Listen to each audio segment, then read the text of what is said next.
कुछ खबरें खेल के मैदान से। भारतीय अवाम की इंतहा पसंदी एक बार फिर अरूज पर पहुंच गई।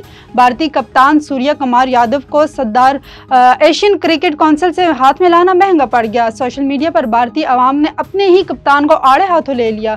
मोहसिन नकवी के साथ हाथ मिलाने पर सूर्य कुमार यादव को गद्दार करार दे दिया। एक सारिफ ने लिखा है, हाथ मिलाना और तस्वीर बनाना बेशर्मी की इंतहा है। एक और सारिफ ने लिखा है, पता नहीं ये लोग आईने में अपना चेहरा कैसे देखते हैं।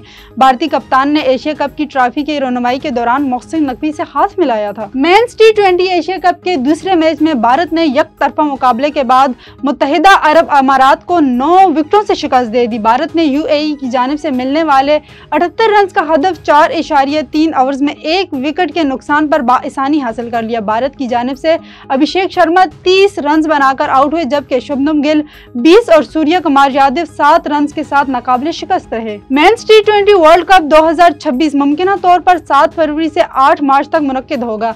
मेगा इवेंट का शेड्यूल फाइनल कर लिया गया है, ताहम ऐलान जल्द किया जाएगा। जराये के मुताबिक मेगा इवेंट मुश्तरका तौर पर भारत और श्रीलंका में खेला जाएगा। श्रीलंका इससे कबल 2016 और 2012 में भारत में मेगा इवेंट की मेजबानी फराइज सर अंजाम दिए थे। आइंदा बरस T20 वर्ल्ड कप में 20 टीमें हिस्सा लेंगी। मुकाबला भारत के 5 और श्रीलंका के 2 वेन्यूज पर होगा। फाइनल भारतीय शहर अहमदाबाद में खेला जाएगा, ताहम पाकिस्तान के फाइनल में पहुंचने की सूरत में फाइनल मैच कोलंबो में खेला जाएगा।